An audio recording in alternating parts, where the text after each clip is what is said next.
Are you guys excited? Yeah. Awesome. Well, I want to commend you guys all for being here. And so I want you guys to stand up and give yourself a round of applause for being here and making yourself a priority.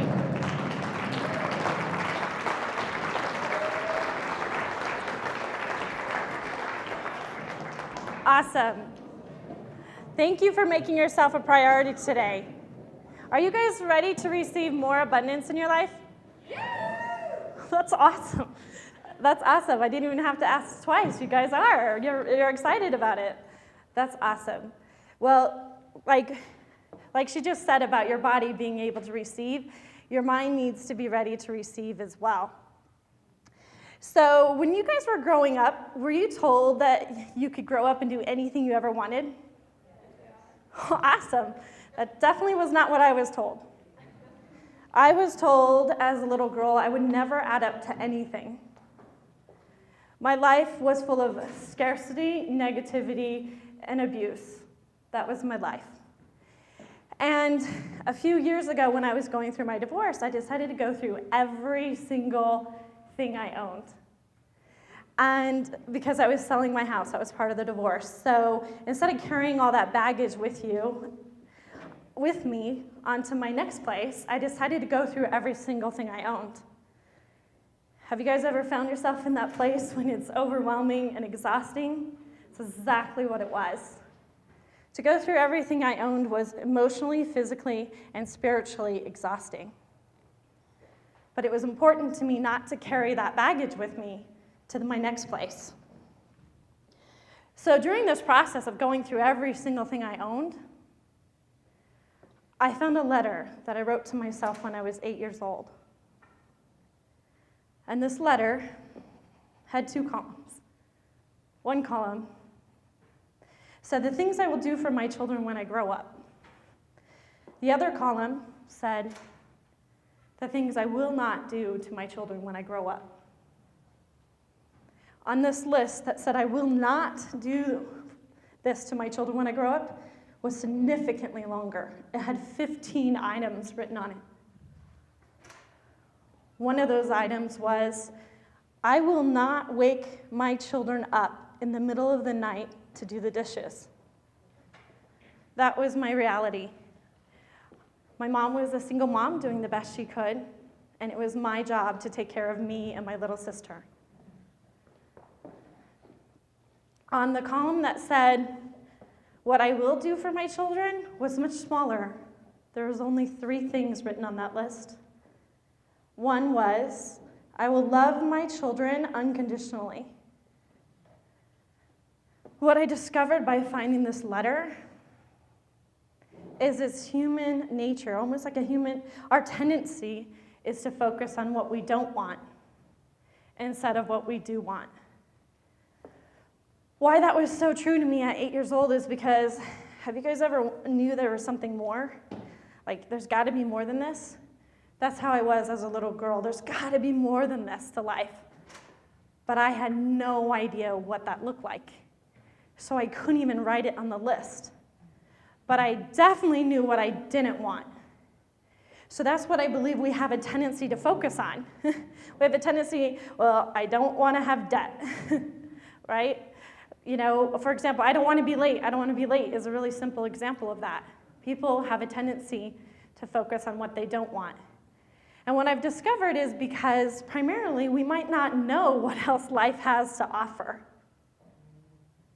So through this process, I have discovered the words to use instead is this is going to be bigger than I can imagine and be able to shift the outcome because even our imagination can be limiting, right?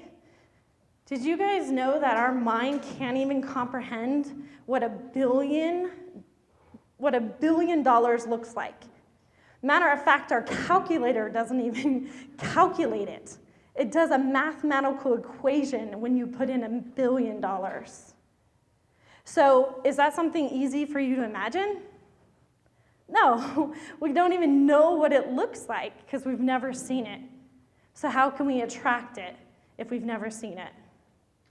So I have 3 steps that I'm going to help you guys to attract more abundance into your life. The first step is to focus on what you do want instead of what you don't want. So earlier, when Grant was talking, he was talking about people don't have debt, they don't want to, or some people don't do debt, so on and so forth. Well, either way, when you're talking about debt, what are you going to attract more of? You're going to attract more debt, right? So really focus on what you want to attract. So maybe you want more freedom, more energy. Maybe you want more vacations, right? But you're so focused on money because you think money is going to attract that. So a friend of mine, my chiropractor, and when I went into the chiropractor office a few weeks ago, she goes, well, I just want to win the lottery. I said, really? Careful what you ask for. And she's like, why? And I'm like, well, what is it that you really want? What is it really that you think the money will give you when you win the lottery? And her answer was, more freedom and time. That's what I want. I want more flexibility and more time. Okay, so if you win the lotto, you might have less time, because now all of a sudden you got to decide what you're going to do with all this money. It might actually it might stress you out, because you might not have the flexibility that you thought you wanted. But what she really wanted was more freedom and flexibility, so she could take off time from her office if she needed to. So I told her to focus on that instead. Really focus on what you want instead of what you don't want. So what she wanted was more flexibility and freedom. So just shifting your thoughts to what you do want can powerfully shift the outcome. So, and speaking of outcome, when I was going through my divorce, I had $6 in my account. Can anyone relate? Awesome. Like, you might have $6 in your bank account right now. So when I was going through my divorce, I had no money. I had nothing under contract. I was in real estate, had nothing under contract. I had no income coming in. And I had a listing appointment. And I desperately needed that listing. It was going to turn into a paycheck. And I needed that paycheck to pay my bills. Well, everything is energy, and people can sense that a million miles away. So as soon as I walked out of that listing appointment, I said to myself, man, I just shot myself in the foot. Like, I can't even take care of me. How am I going to take care of this client? And she can feel it, that I'm so desperate for this client. So was I attached to the outcome? Yeah, absolutely, because I wanted a paycheck. I wanted some income in the bank. So right then at that moment, I said, never, never again will I be coming from scarcity when I meet with a client. Because my intention is to make a powerful impact in people's lives.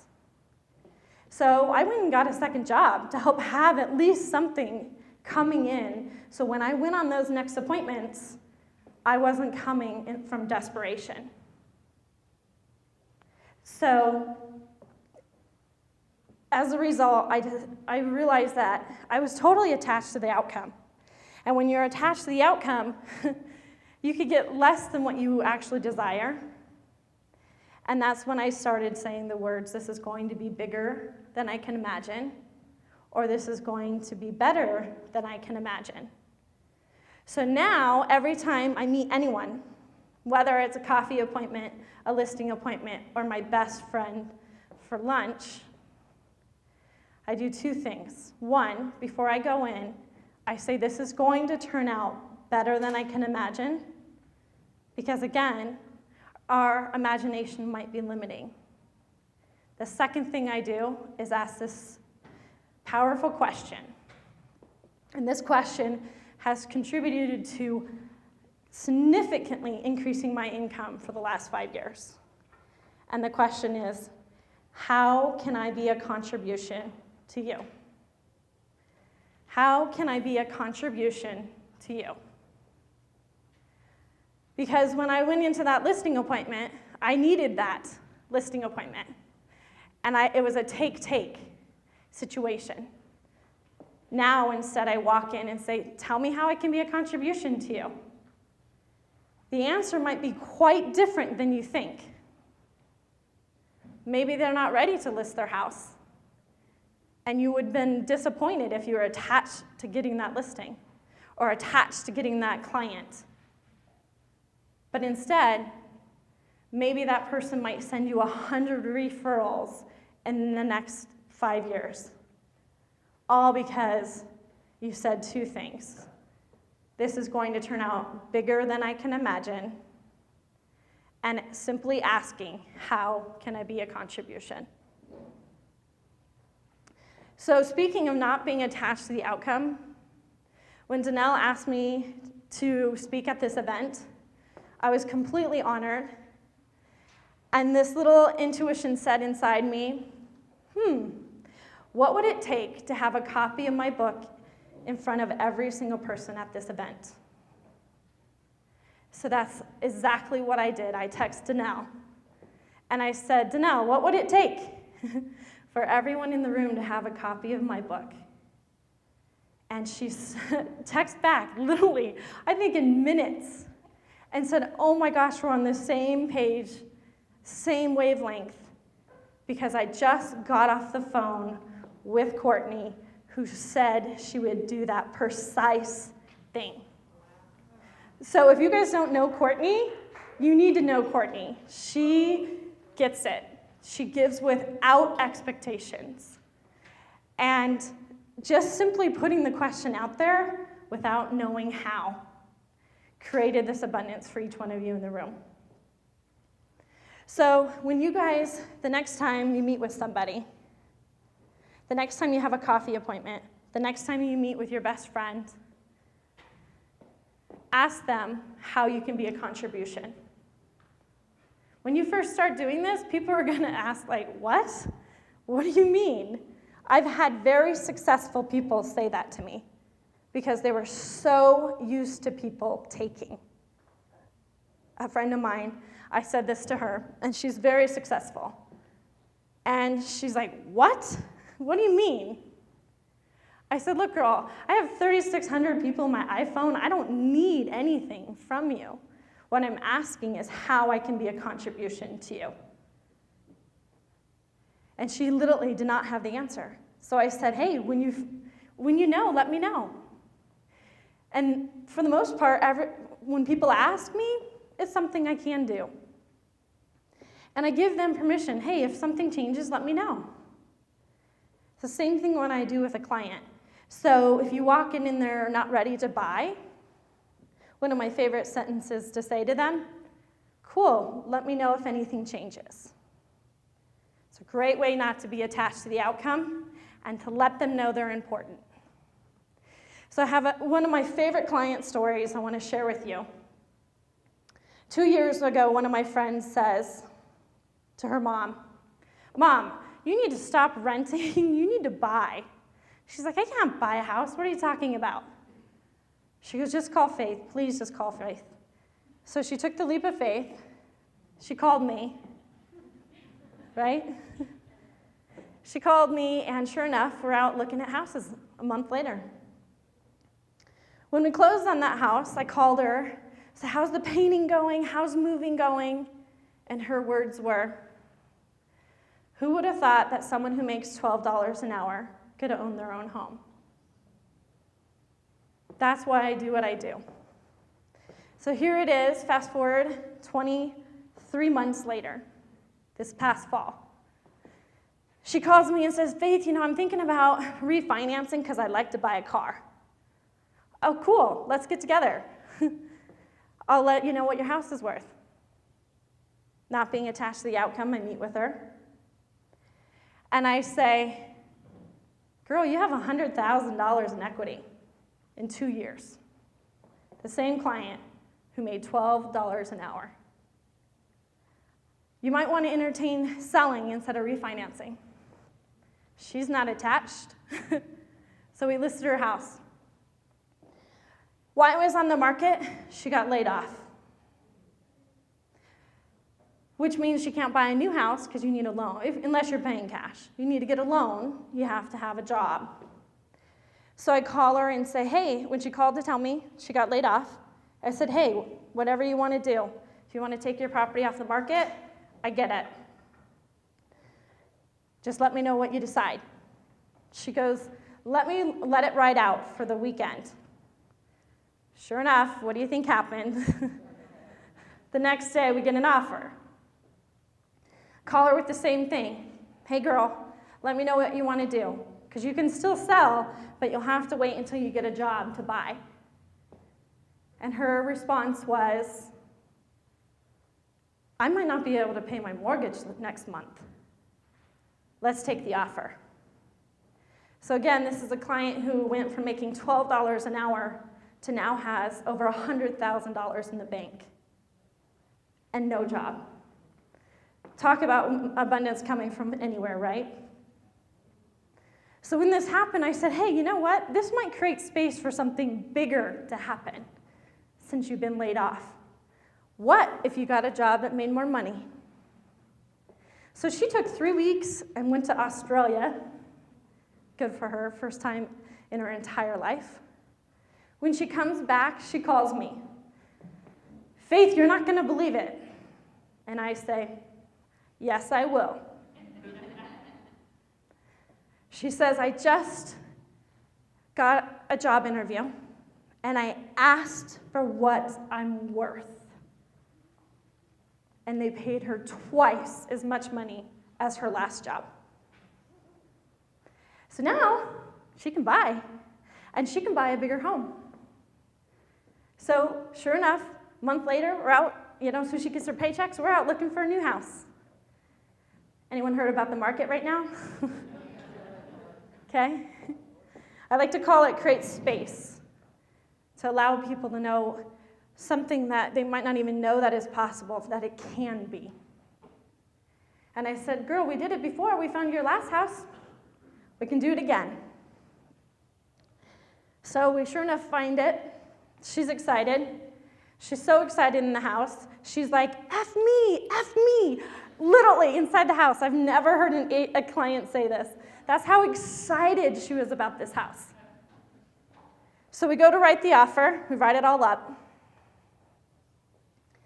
By the time we determine price, ready to go, about ready to submit the offer, I go down to find out that this particular company only pays a flat fee for commission, not the full percent.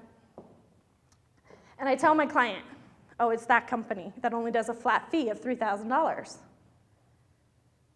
My client says, that's not right. Isn't the going rate 2.8? I want you to get paid the 2.8. And I said, hey, girl, I don't want this to affect you getting the house, so I'm cool with the other rate. My client says, if they won't pay you the commission, I won't buy this house. So I'm thinking in my head, you're going to get this house.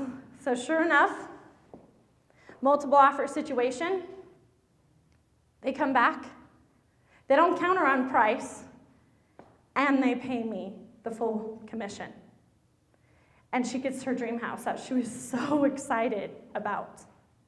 My favorite part about this story is when I go to pick up the earnest money check. And again, this is a client who 2 years ago thought she could never buy a home. On the way out from getting the earnest money check, she says, Faith, this is a home I would have only ever dreamed of owning. How cool is that? Not being attached to me getting paid, but doing the best for your client. And the cool thing is she gets the house, a dream house that she would have only ever dreamed of having. She gets to call home. All because she took a leap of faith and was not attached to the outcome. So being a contribution is huge. I truly believe that the next 10 years of income is going to be generated through the power of connection. Do you guys believe that? The power of connection. So it's not by accident or coincidence you're in this room right now. There are some serious connectors in this room. There are people who are amazing gifts sitting right next to you. There are people in my life that are very significant that I've met at a similar event just like this, who have helped me on my journey. So I encourage you guys to connect with the people in the room, because you never know how much they can impact your life and how much you can impact their life. So, speaking of connection, I believe people are craving connection more than ever. More than ever. So to go back to the 3 steps, we talked about the first step was focus on what you do want. Focus on what you do want. The second step, do not be attached to the outcome. The third step is be a contribution. Those are the 3 things that help me increase my business. I literally doubled my business every year for my income. Every year for 5 years in a row. Thank you. Thank you. I believe there's more abundance to go around in this world. There's a statistic that they took all the money in the world and all the people in the world, and there's 7 billion people in this world, and divided them.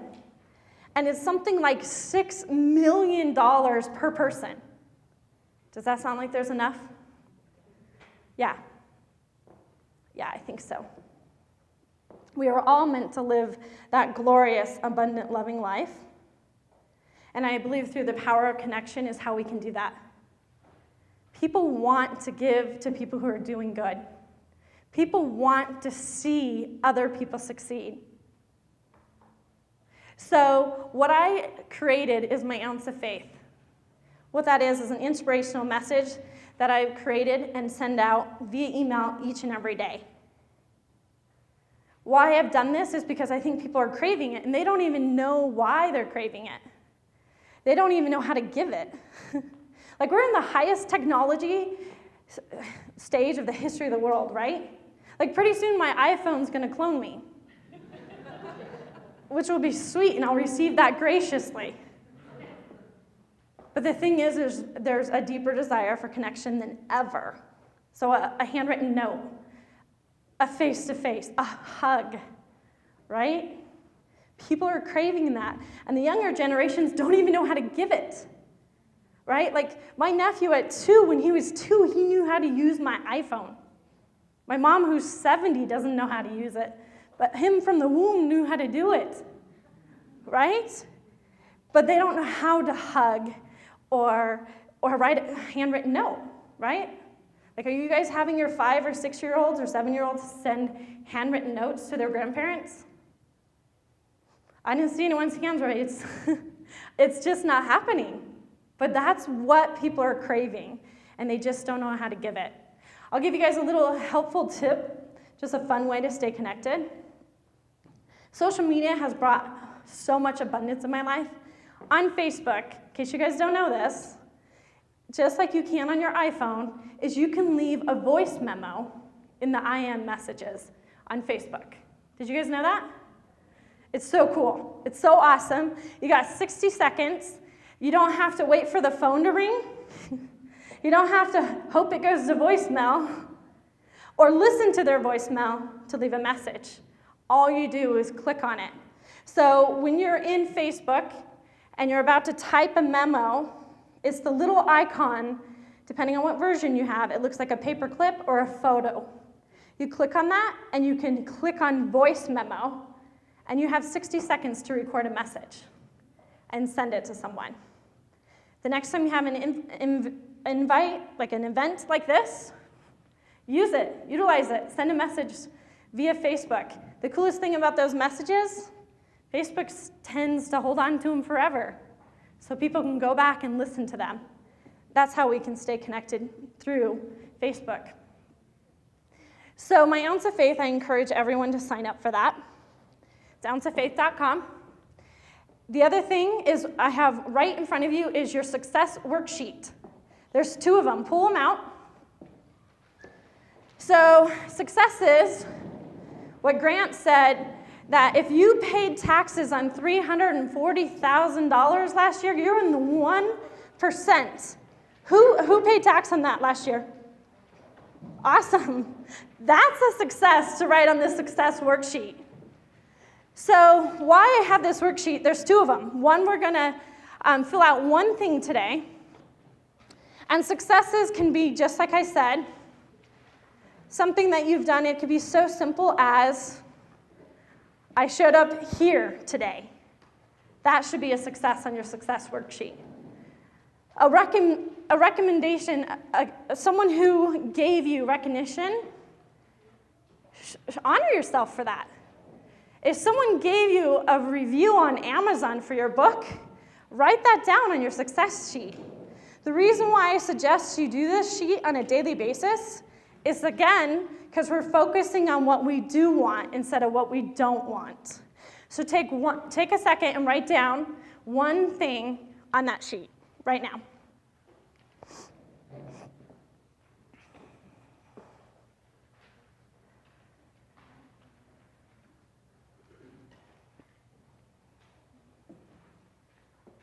Awesome.